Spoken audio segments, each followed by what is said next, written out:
It's Casual Friday, so that means it's time to talk about my week in weight loss and wellness. Let's jump into it.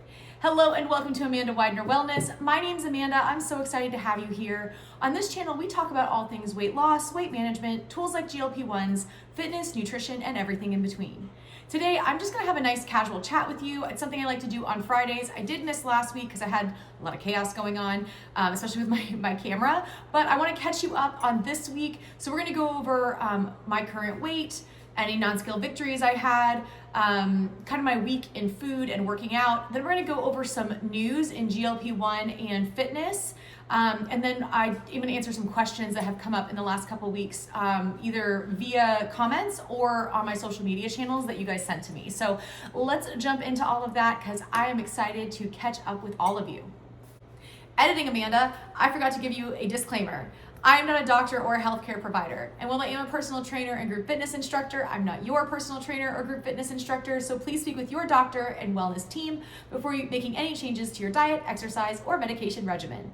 Everything on this channel is based on my opinions and experiences. So I am a 40-year-old mom of two. My daughter's 13, my son is 10. My husband and I live in the Charleston, South Carolina area, and I started my journey in November of 2024. I went several months without the assistance of a GLP-1, and then in May of last year, I added a GLP-1 into my routine. It made a game changer with my autoimmune diseases, making sure that I was able to get rid of the inflammation that was really causing me to slow down and have issues with mobility. And even though I'm a fitness trainer, that was still something I struggled with. So that's what I do for my profession. I work in group fitness as well as a personal trainer. I'm also what's called a master trainer with group fitness. So I work for a dance fitness brand. And for that brand, I teach people to become instructors. So I'm an educator in the fitness realm. I love what I do. I'm very passionate about it. I believe that fitness is for all bodies, everybody, and everybody.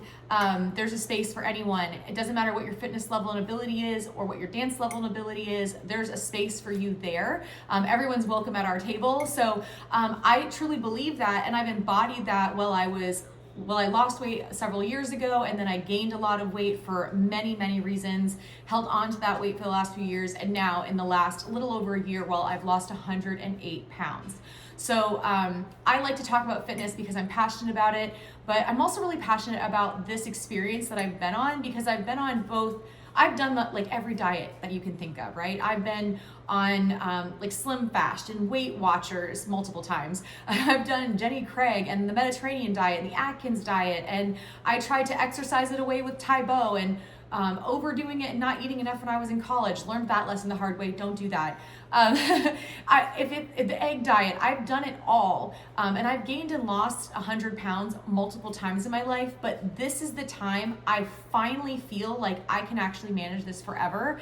And it's that GLP-1 tool that's really helping to get my body under control so that my mind is able to do the work I need to for fitness and long-term wellness. So I'm really, really passionate about both these topics, and that's why I wanted to start this channel.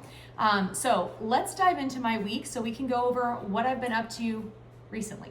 So my starting weight in November 2024 was 284 pounds. So I'm only 5'5", so that was quite a bit of weight I was carrying around. I was still absolutely able to do my job, but it made doing my job a lot more difficult than it had to be.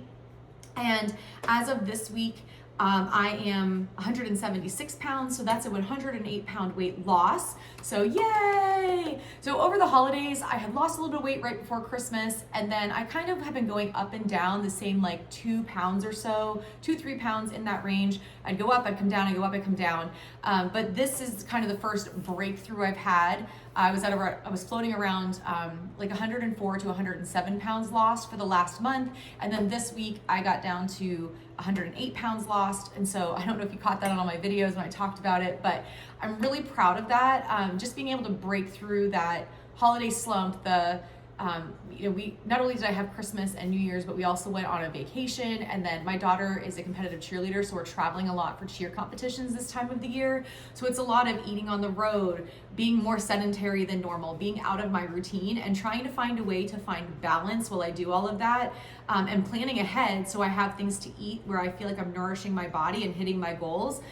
when I'm just not in my normal routine. So I think I've done a really good job of doing that. If I maintain or fluctuate a little bit, I'm okay with that. I've worked really hard to lose a little over 100 pounds, and just being in that range, I'm totally fine with. But if I can continue to lose a little bit more, I'm okay with that too.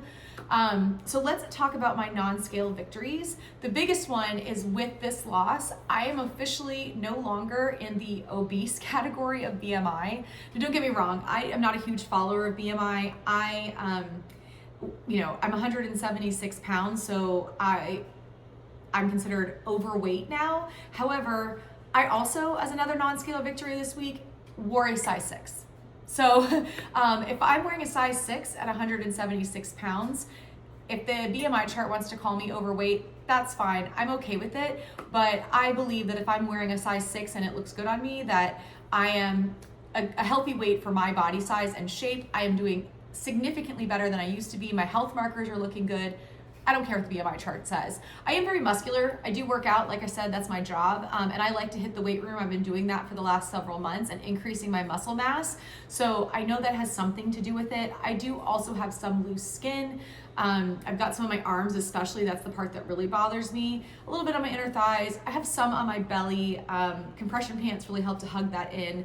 It's not awful, but my arms are by far my biggest insecurity when it comes to loose skin. So I do have some loose skin in my body. I bet I have somewhere between 8 and 12 pounds that could be removed. So that puts me more towards my healthy weight range for my BMI, but I'm still not there.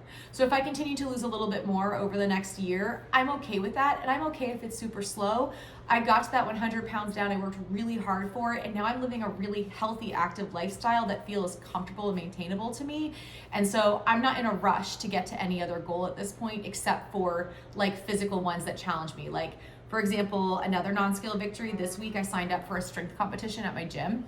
I don't expect to do very well on it, but I thought it would be some fun, like a fun way to challenge me while I'm kind of in this in between.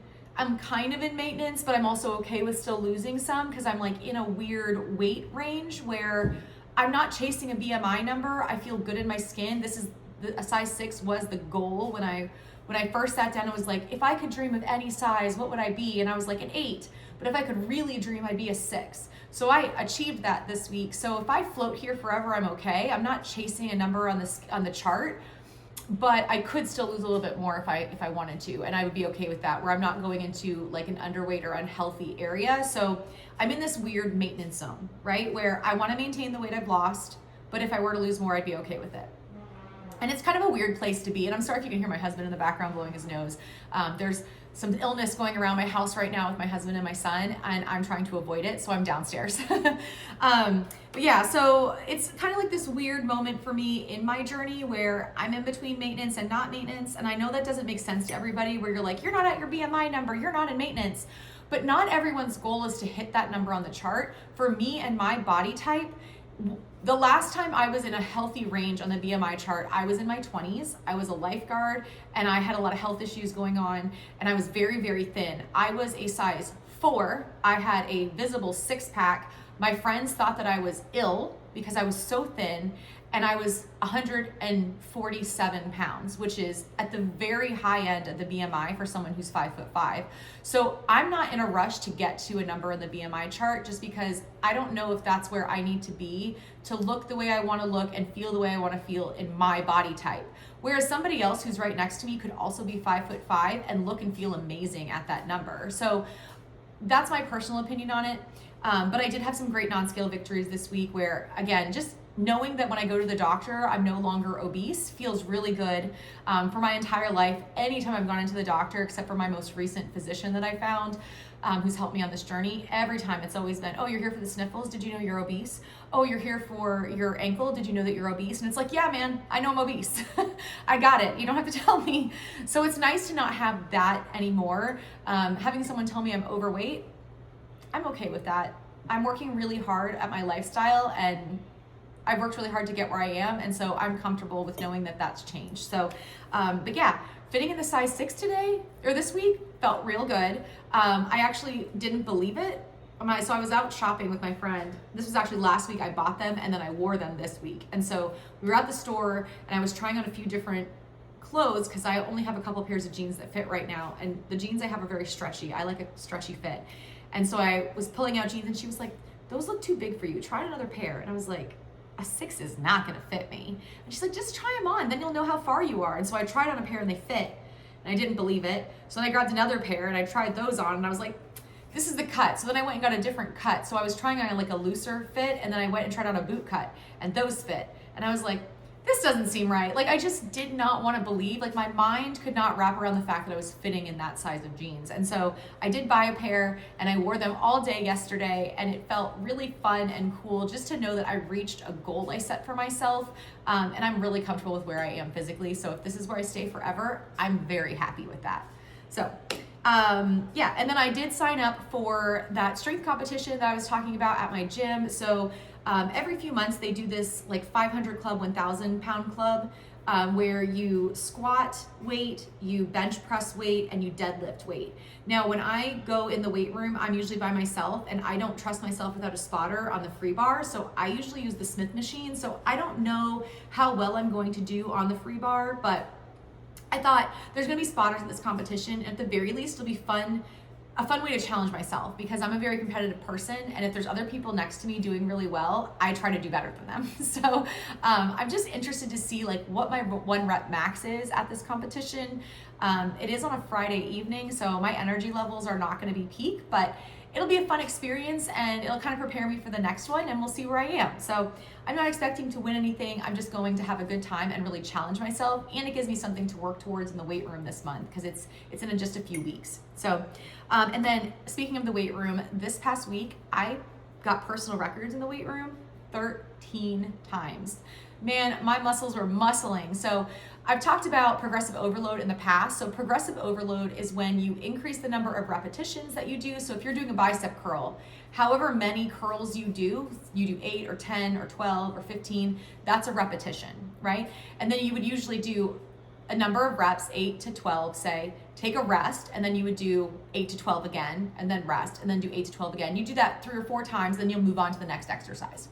So progressive overload is when you either increase the number of repetitions you do, or you increase the weight. So let's say you're doing 10-pound dumbbells, bicep curls, you do 8 reps, take a rest, 8 reps, take a rest. You do that 4 times, and the 4th time through, your arms are very fatigued, right? Eventually, they're not gonna be as fatigued because you get stronger, you build that muscle, so you're able to increase from 8 reps to 10 reps for each set. And then from 10 reps to 12 reps for each set.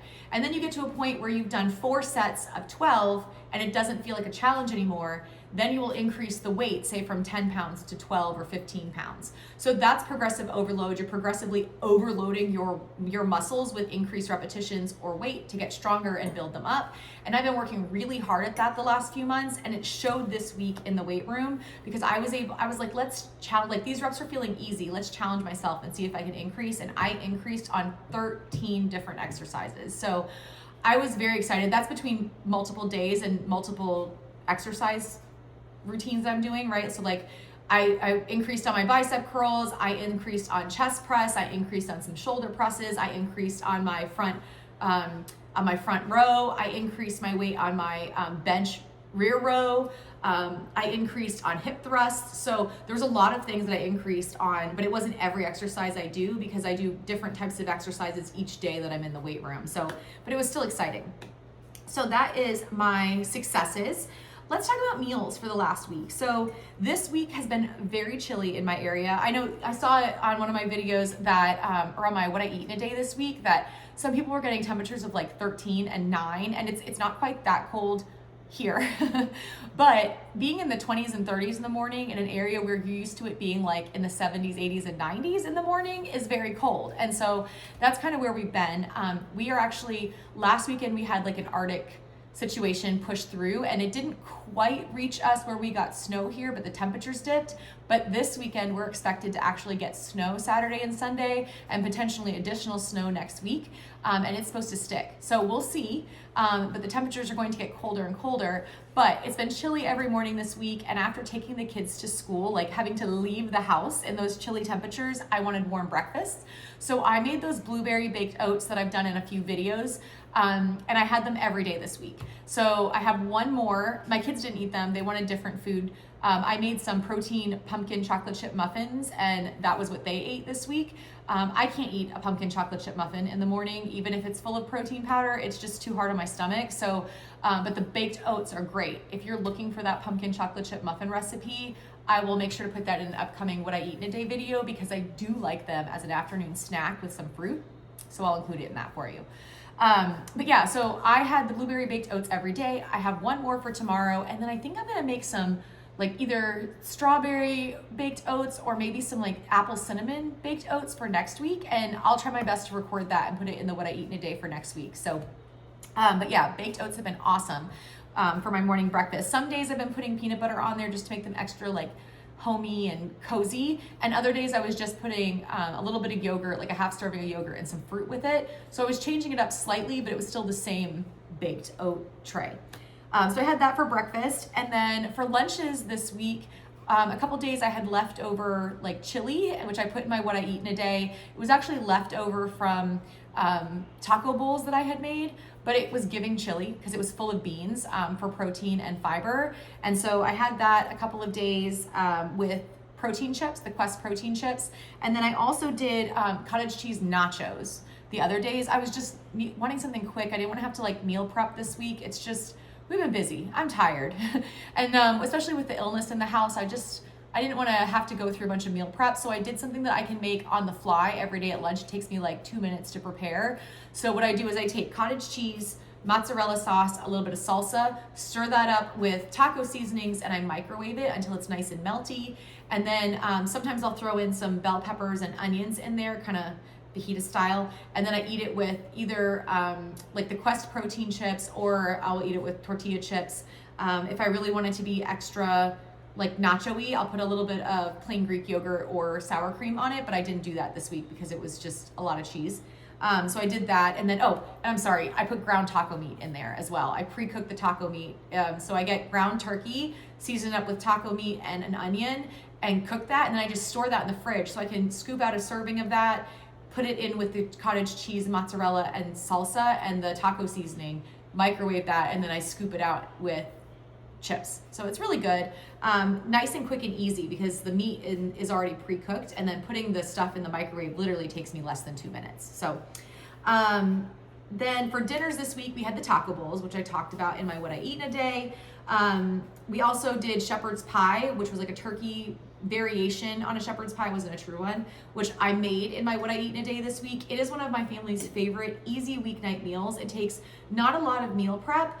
It is 6 servings, so if it's just me and my husband, that's 3 nights of dinner. If the kids have it, that gets us through 2, like we all can have a serving. That's 4 servings, and we have 2 servings left over, so my husband and I can have it the next day, and the kids can have something else. Or that gives me and my husband lunch for the following day. So there's like, it's just a nice, hearty, easy thing that lasts a long time. And it's relatively affordable because it's just ground turkey, frozen peas and carrots. Sometimes I'll throw corn in there, and then a gravy packet and potatoes. And if you don't want to boil like peel and boil potatoes and then mash them, use instant potatoes. It's fine. All instant potatoes are is just freeze-dried flaked potatoes. So anyway, then for my snacks this week, I made the Funfetti yogurt dip with fruit, and one day I had it with some gluten-free graham crackers as well as fruit. So I did that in my What I Eat in a Day. It's so easy and it's really tasty and it tastes like cake batter. And then I did some parfaits this week where I had Greek yogurt with granola, strawberries, blueberries, raspberries, and I put shaved white chocolate on there one day, and then the other days I just had it with just the granola. I made Jell-O this week. I was in a mood for Jell-O, which was interesting. Eating Jell-O makes me feel like I'm 5, but it's always fun, and I like how it jiggles. And I had a bunch of packets in the house, and so I was boiling water for like for a coffee situation. My coffee maker wasn't working the way I wanted it to, so I just went the easy way. And I had extra water, and I was like, I'll use it for Jell-O. And so I made a bunch of Jell-O, and I've actually eaten most of it. The kids have had a couple. I know not everybody loves Jell-O. It doesn't have the purest of ingredients, but it's a nice filling, like almost no calorie snack, especially if you get the sugar-free one. So I had it. Please don't yuck my yum. If you're not into that, you don't have to eat it, but I had it this week. So probably won't have any next week. I'll do pudding instead, but it was fun to have it in the fridge. Just something different. And then a couple of days this week before I went to my evening workouts, I did turkey and cheese wraps, and I know this sounds weird, but I put sliced apple slices in between the turkey and cheese and wrapped it up, and it was actually really good. So it was turkey provolone, and then I got some Honeycrisp apple slices and put it in there, and so it like gave it like a crisp and like a little sweet to go with the savory. It was actually very tasty with the turkey. So if you haven't tried it, don't knock it till you try it. But it was good. So that was my week in eating. I did really well. I missed my protein goal a couple of days, but I actually surpassed it a couple of other days. And so it kind of balanced out at the end of the week. I hit my fiber goal most days this week, but not every day. That's still something I struggle with. And then I stayed in my calorie range based on my activity level every single day this week as well. So I'm really proud of myself. I hadn't been tracking the way I was supposed to, which is probably why my weight was kind of staying where it was. But I got really back into tracking and making sure that I'm trying to hit those protein and fiber goals every day and just getting back into that routine this week. And it's really paid off. So I'm proud of myself for that. The only thing that I wish I had been able to do more of was walking this week. And while I do have a walking pad and can walk inside the house, I don't like it. I can do like 10 minutes, then I'm bored and I just stop. So while my son uses my walking pad, I haven't been using the walking pad. I did go out and walk 2 days this week, but that's far from, like over the last 5 days, but that's far from my normal every single day going for 3.5 miles. So I'm hoping this cold weather passes because there's only so much I can bundle up. These sweatshirts have really helped. I talked about these in a couple of my other videos. This is the Comfrt brand, Comfrt. I'm an ambassador for them. So, I mean, they're not sponsoring this channel, but I asked to be an ambassador for them because I love them so much. And this one, it has a little zipper. This is actually my daughter's that I'm wearing right now, but I like the little shoulder. It has one on each side. How cute is this? And it's got a hood. But these are nice and thick. And then I bought the matching sweatpants for every one that I have, and they like keep me super warm. And when it's really cold out, like if it's in like the 20s and 30s and I want to go walking, I can wear a pair of leggings and then put the sweatpants up over it. And it keeps me pretty warm for my walk because I'm always cold now. So these are helpful, but it's not going to keep me like, I don't have a snowsuit. I'm not going to buy one of those here to go walking in. So when it's only cold like this for a couple weeks of the year. So I just kind of have to ride out the weather. But if you like these sweatshirts, so this is a size small because it's my daughter's.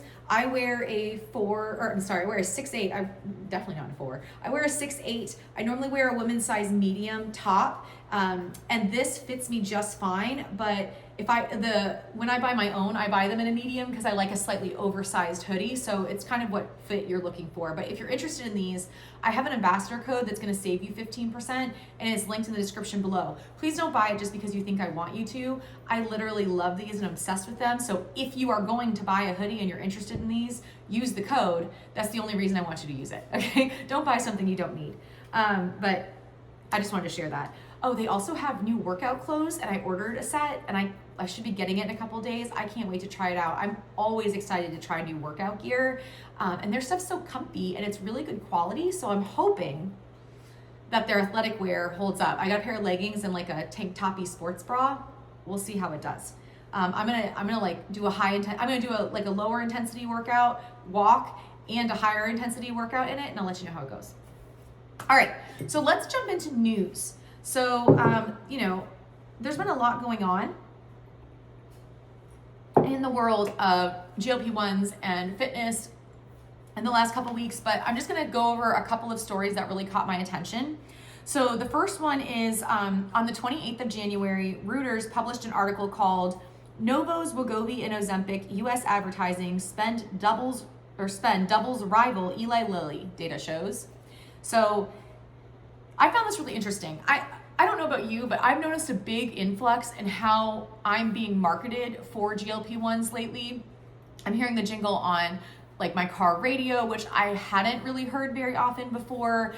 There's a lot more commercials on YouTube and even on my kids' YouTube stuff. Like they'll be watching a show and an ad will pop up and it's for like Ozempic. And I'm like, why are you advertising to people who are watching children's shows? Like, I know they can't pick and choose where it advertises to, but that just shows that they're their spend and their reach is expanding even more than it had in past years.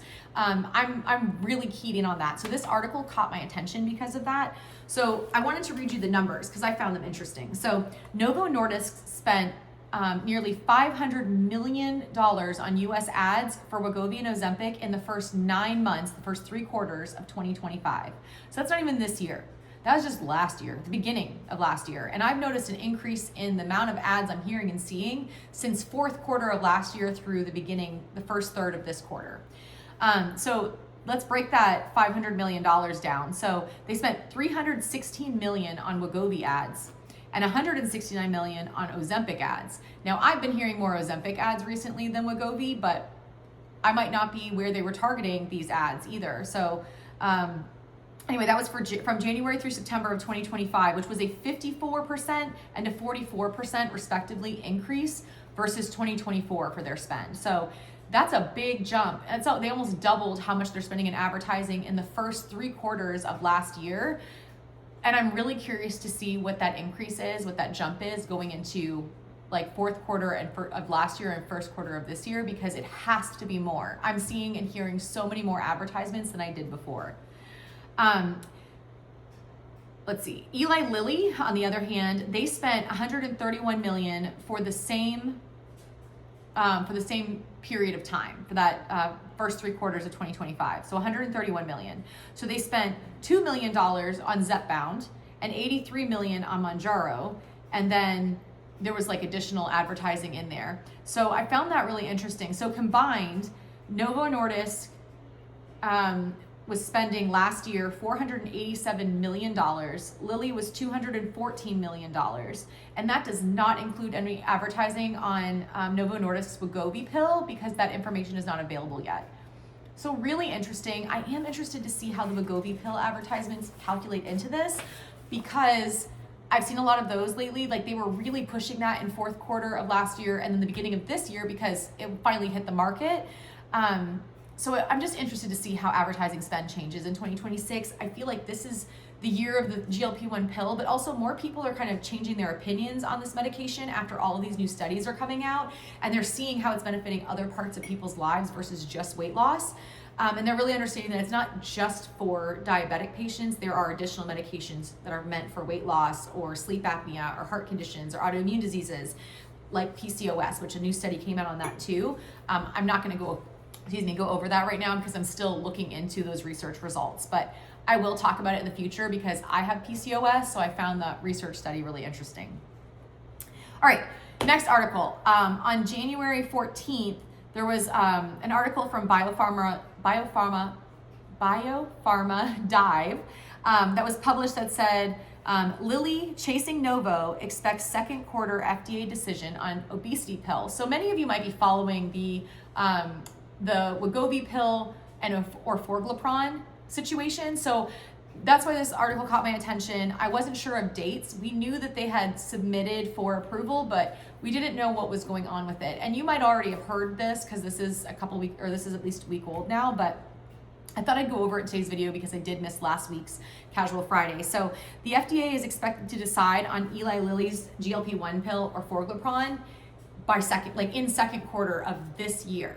And that's exciting because the FDA gave the green light for a national priority on this FDA approval. So there's no timeline on those, on like the national priority, but the FDA usually does push things through pretty quickly when they give those approvals. So that's what we saw with the Wegovy pill. So I'm interested to see how quickly this pushes through. Eli Lilly is hopeful that it's going to be in second quarter. That will be interesting because there's a lot of changes happening in legislation with access to weight loss medications that this might have an impact on. Or that might have an impact on the release of orforglipron. So the exciting thing about these pills coming out is that it's helping to give access to a group of people who didn't have access before. There's a lot of people out there who are afraid to take an injection. I know when I first started my medication, I was scared of the shot, even though I wasn't scared of a medication in an injection form. I was just scared of taking the shot. My husband had to give it to me. So for people who just can't get beyond that and they can only think about taking a pill, a once daily pill is going to be a great option for them. Or some people who have reached maintenance, they need a more affordable way to maintain their weight loss long term. A pill might be a good option for them.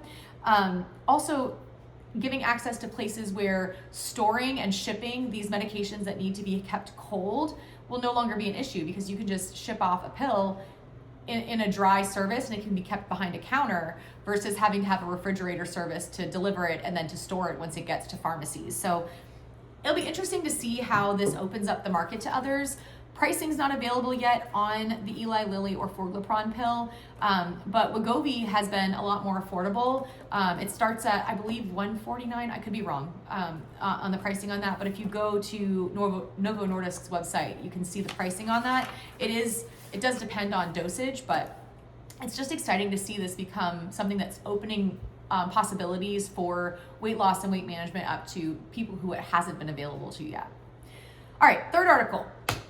President Trump announced on Thursday that the head of Eli Lilly told him that they plan to build 6 new plants in the United States, which is interesting. So last year, Lilly said that they planned to spend $27 billion to build 4 plants in the United States. So this would be 2 additional plants, which is exciting because new plants means lots of spending into our economy and lots of new jobs, plus better access to the medications that these companies provide, which is the majority of these weight loss medications, but they do other types of medication and research as well. So there's a lot of benefits bringing this into the United States.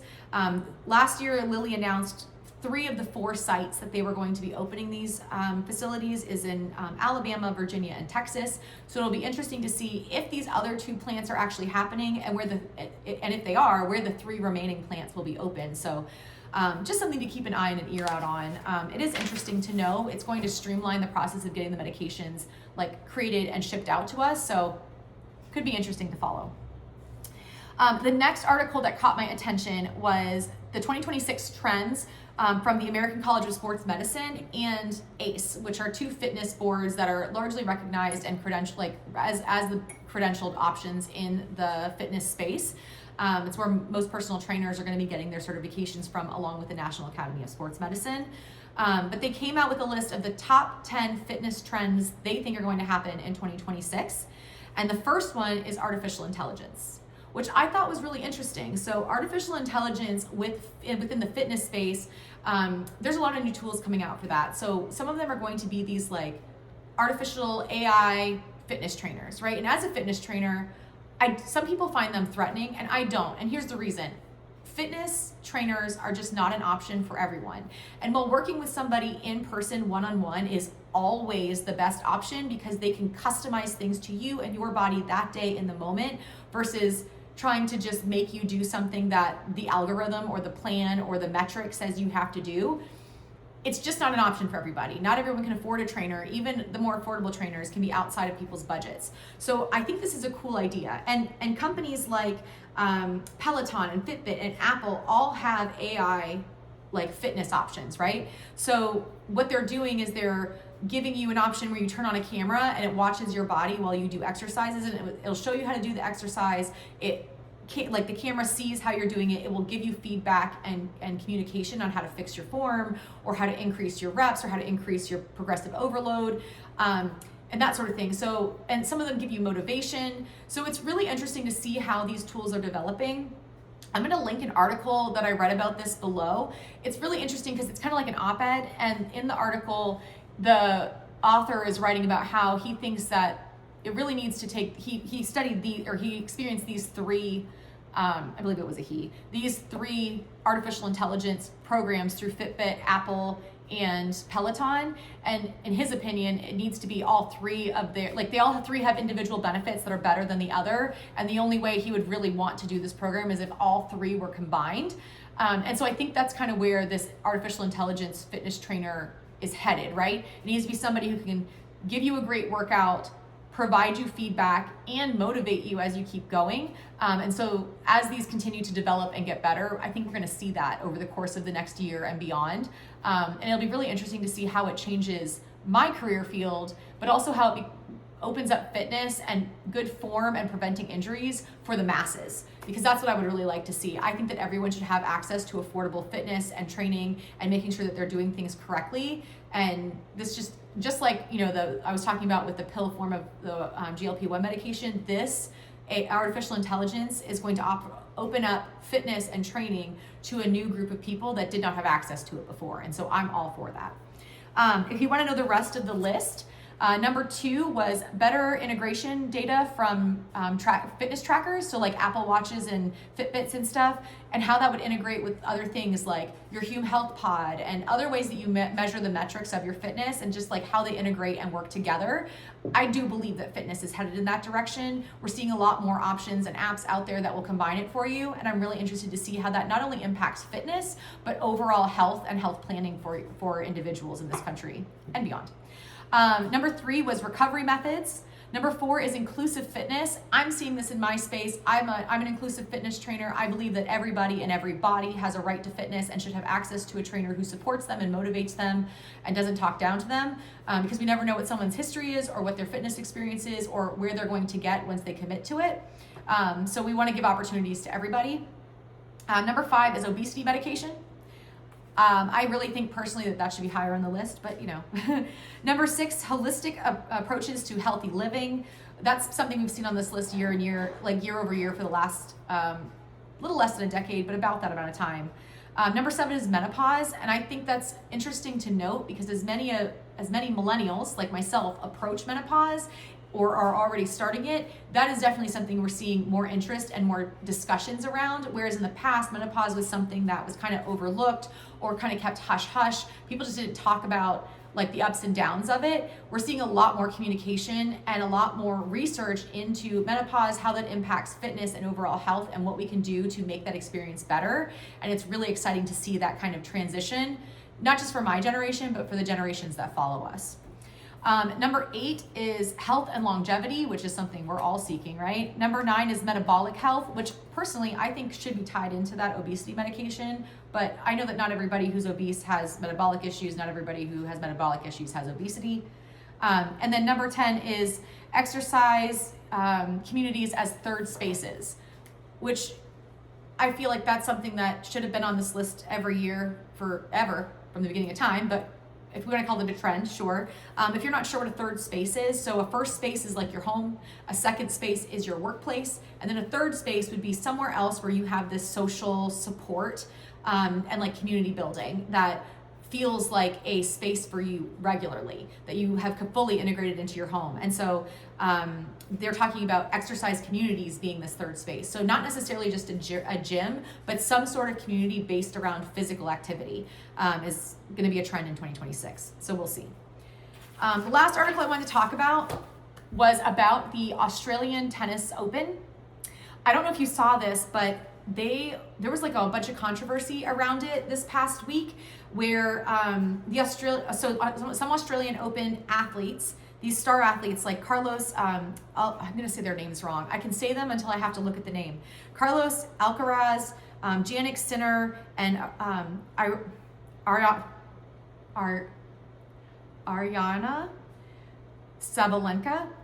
I'm so sorry. Anyway, those 3 particular were called out for wearing fitness tracker bands while they were trying to do Grand Slam activities at the Australian Open. So they've been banned, which I find fascinating. So these star athletes and most athletes use fitness trackers to get information about their heart rate, their how that increases while they're playing, what their output is while they're playing, and they look at this information after their training sessions or after their matches. So I really wish that the Australian Open would come out and give us information as to why they have banned these. I can't see how this would give them a leg up or give them some sort of advantage or disadvantage, whether you're wearing one or not, during the match.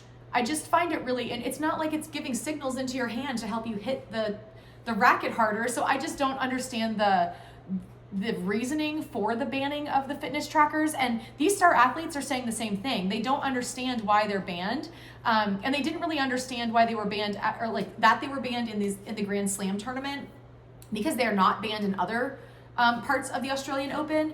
So Ariana specifically was called out while she was like about to start her match to take it off by the referee. So she had to take it off, and she was like, I don't understand why. And there was a bunch of controversy around that. Same with Carlos. He was wearing his, and in the match, they told him to take it off, and the crowd was really upset about it because no one understands why. There hasn't really been a reasoning given for why they banned them. And I just found that really interesting. So I don't know if they know something that we don't know, or if there is a way that these athletes could be using these as an advantage during the match versus just getting information from them after the match. But I'm going to be keeping an eye on this story because I found it fascinating. So let's answer some questions, and then we'll be done. So let's talk about it. So this week I had several people ask me about my baked oats recipe. So the baked oats that I make, the blueberry baked oats, and then I do other variations of it, are all based on a recipe I found from Emma Petersen's account on Instagram. And on every video where I talk about them, except for my short, I have linked that. Now, if you go to the short where I talk about my blueberry baked oats, I have now linked it in a comment on that short. But in my like actual long version YouTube videos and like my what I eat in a days where I talk about the blueberry baked oats, I link that Instagram video in my description box. So I'll link it again today so that you can go straight to Instagram and view it. But she puts the recipe in the description, and then she shows how she makes them in the video. And that's 100% where I got it. It is not my own recipe. I've tweaked it a little bit because I don't have access to all of the ingredients that she uses, especially her version of protein. So I just use a scoop of protein powder. But it's not my recipe, it's Emma Petersen's, and I've linked it everywhere. And I will link it again today because I love them. They are so good when it's chilly outside. It's like a nice, warm, hearty breakfast meal that's high in protein, and it keeps me full for hours. So I'll link that below, but that's where I got it. It's from Emma Petersen. Again, I got asked a lot of questions about my sweatshirts in all the videos where I'm wearing them, except for I might not have done it in some older ones, but I've linked my ambassador link for Comfrt in the description box, and I'll do it again today if you're interested in these Comfrt hoodies. That way you can save some money if you're buying one. Please don't buy one just because I'm wearing one. Only get one if you're like, oh, I really like that and I need one.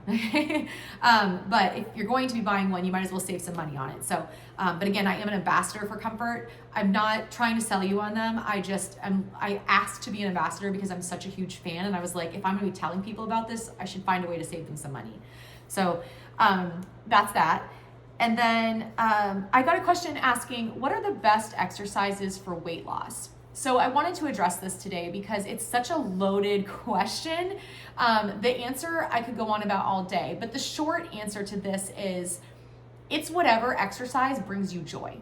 Because if you don't enjoy what you're doing for exercise, you're not going to keep doing it.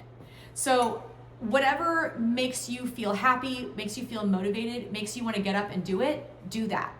It could be walking or swimming or riding a bike. It could be going to a dance fitness class or following a strength video on YouTube or finding a senior fitness class or doing entry-level Pilates for beginners and seniors on YouTube or pickleball or tennis or golfing. Whatever brings you joy, do that.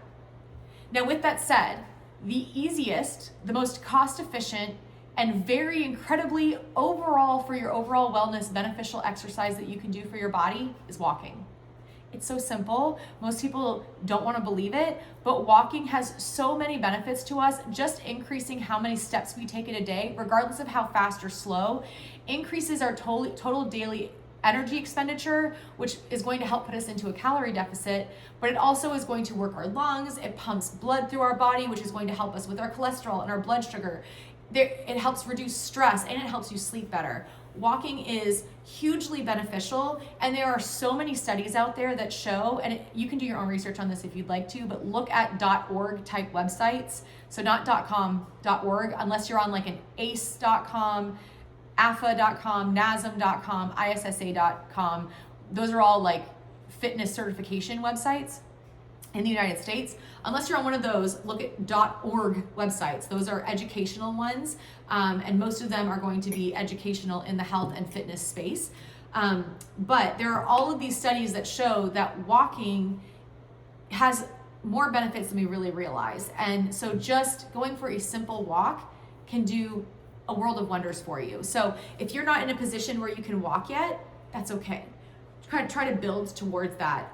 Maybe stand up and sit down out of your chair a few times, and then when that feels more comfortable, stand up, walk to the kitchen, come back to your chair, sit down, and then take a rest, and then get up, walk to the kitchen, come back to the chair, sit down. When you feel more ready, maybe you're gonna walk around the house. Maybe after every meal, you're gonna get out and walk down the block and back. It might only take you a minute, but that's still a minute you weren't walking before. If you're at a place where you're more fit, maybe after every meal, you're gonna walk for 10 minutes, and then you're gonna come back home. That's 30 minutes a day of walking that you weren't doing before. So that's huge. If you're even more fit than that, just adding in a daily walk. If you have a dog, take your dog for a walk if you weren't doing that before. Or go for a 15-minute walk in the morning and a 15-minute walk in the evening. You've just added 30 minutes of adding steps into your day. It doesn't feel overwhelming, and it's going to have huge benefits on your overall wellness. So I'm a big advocate for walking. Also, if you like to swim, swimming is a huge way to benefit your body, because not only are you getting like the cardio benefits of being in the water, but you're getting some resistance from the water. So you're getting a little bit of like strength training as well. So if you don't want to walk but you like to swim, find a place to swim, hopefully indoors if you're in a cold place right now. So that's kind of my advice on the best exercises. Just find the one that you really like, because you're not going to do it if you don't enjoy it. And then the last question I had this week that I wanted to talk about was, someone asked me for cold weather workout tips. They're like, I'm in a really cold place, like a cold city. I like being outdoors. What can I do to help, make myself safe while I'm exercising outside? And so I asked a follow-up question and didn't get an answer yet. So I'm just going to address this kind of generally. So the first thing you want to consider if you're going outside is, one, be aware of how cold it is and know your limitations. Some people are a little more susceptible to cold weather than others. So if you get cold very easily, you're going to need more layers and less time outside than somebody who can handle the cold temperatures a little bit better. But number one, layer up. Wear sweat wicking material. So try to avoid layering in cotton, or at least wear sweat wicking clothing close to your body, so that if you start to sweat, it dries quickly, because if you're sitting in sweaty clothes in the cold, you're going to get colder faster, and that can lead to dangerous conditions for your body like hypothermia. So sweat wicking material, layer it up. So if I'm going for a walk and it's very, very cold outside, I'm going to wear a sweat wicking long sleeve shirt. I might wear like a sweatshirt or like a long sleeved thicker top over that. And then I'm gonna wear a jacket. And then as I get warm, I can take the layers off. Same with my lower body. I said that earlier. Sometimes I'll wear leggings and then I wear sweatpants over my leggings. Or you could wear like long johns, unless you get really sweaty in long johns. Make sure you're layering your socks too. Keep your toes warm. Wear gloves and a hat. So heat escapes from our head. So if you can, cover that head with a hat just to keep that temperature in. A hoodie can help a little bit too. Protect your ears as well. Most people's ears and noses get cold very quickly. So if you're in a very cold environment, you might need a scarf to protect that you can wrap around for your ears and your nose. And it'll keep that mouth covered, keeping that warm air kind of on your face, just for an added way to protect your face. And then as you get warm, you can start to take some of those layers off. And then if you get chilly because you started sweating, you can add the layers back on. So dressing in layers is very, very important. You also want to make sure that even though it's cold out, that you are hydrating. You must drink lots of water before you work out. You want to hydrate while you're working out, and you want to hydrate after you work out. So if you're going for a walk, you don't want to carry a bottle of water with you, make sure you drink at least 16 ounces of water before you go, and then try to replenish fluids when you return. The trick about cold weather is people think, oh, I'm cold, I'm not sweating, I'm not hot, I don't need to drink. And yes, you are still putting out energy, you're still losing hydration by expelling condensation through your mouth. So you need to hydrate, or you could get dehydrated very quickly, and getting dehydrated can lead to dizziness and faintness and just not the best processing for your body, especially if you're on a GLP1 medication. You want to be hydrated to avoid those gastrointestinal side effects. So please hydrate. Hydration can include warm beverages. If it's really cold out and you're like, I can't drink a cold water before I go out, have a couple cups of like nice tea, or like a warm water with lemon, something like that, to keep you feeling warm, but also hydrating yourself before and after your workout. Go outdoors in shifts. So if you're normally someone like me who walks for an hour, but it's very cold outside, maybe you're gonna break that down into shorter walks. So this time of the year, that's normally what I do. Instead of going for an hour when it's really cold out, I'll try to do 20 or 30 minutes, and then I'll go back out a little bit later if I have the time to. I know it stinks to not get my full workout in, but at least I'm moving my body and I'm doing something. It is what it is, but I'd rather protect my body and be safe than push myself and risk other side effects from being out in the cold too long. If you are working out, like especially if you're doing like running, jogging, dancing outside, stuff like that, keep your rest periods short. You don't want to have that heart rate come down too fast, because then you might start to sweat.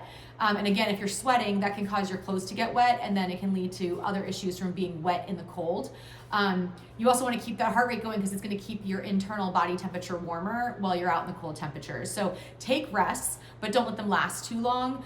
Go back into it. And with that said, it may be better to work out in lower or moderate intensity workouts versus a high intensity workout when you're out in the cold.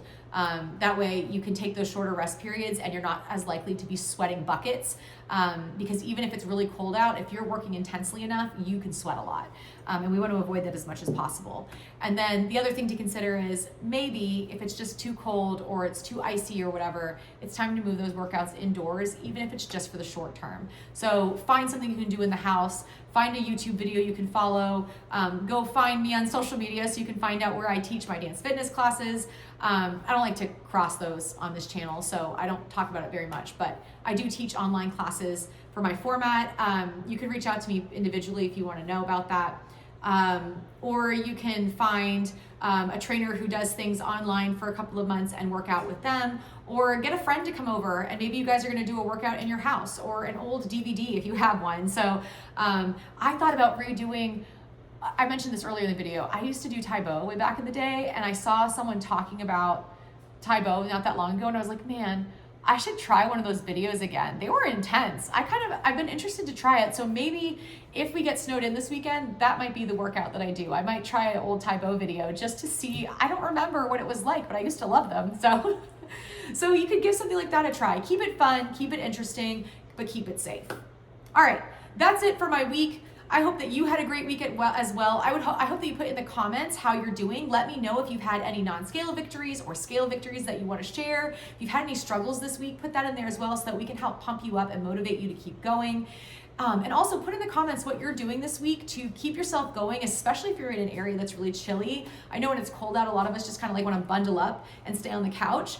But if we're really working towards our goals, we do have to get off that couch and move at least a little bit. So let me know what you're doing this week to move yourself forward. Put it in the comments below. And if you haven't already, please like and subscribe so that you don't miss my next video. And I hope to catch you next time. Have a great one.